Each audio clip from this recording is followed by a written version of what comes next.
Yes, this is Devon Nature. Good Devon July. Sesivele sahlangana no-Anzo who's working for Izwi Lomzansi kwi-sports njalo ngo-6. Uhlalezo ngene.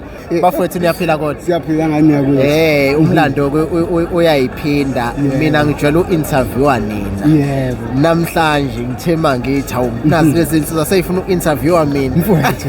Ngiyaphila. Isonto liyajika. Isonto liyajika mntana. Siyaphila mfowethu. Yes. Wazi wamuhle mfowethu. Star Black ikhulile. Ibuko.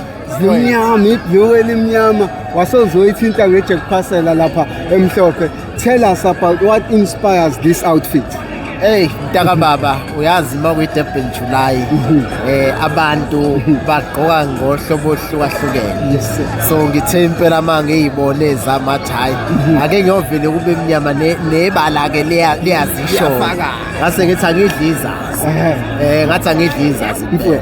So ngase ngibamba into ekhombisayo ukuthi cha namhlanje usuku olukhulu leHollywood.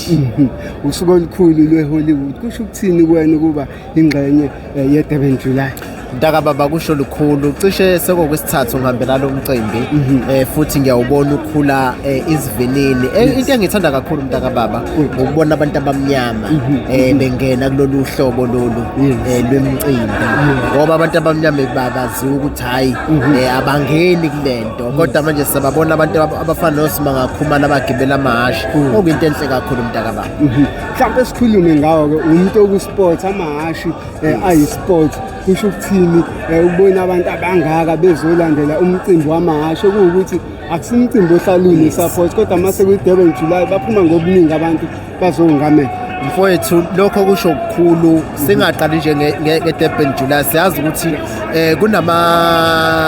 kunemidlalo efana noDandi July isenquthu nakondwedwe ikhona imidlalo yamahashi so lona inkosi yayo imicimbi ephethe amahashi futhi ngoba ngikubalulile ukuthi kuyajabulisa ukubona abantu abamnyama sebengene eshiqe kulomdlalo bebesazi ukuthi owabantu abamhlophe. Mfowethu siyabonga ngesikhathi sakho. Mntaka baba ngibonga kakhulu ngesikhathi nisebenza kahle ngiyabona ukuthi hayi lokhu babambile abantu left and right. Mfowethu siyabonga. Siyabonga. Thank you.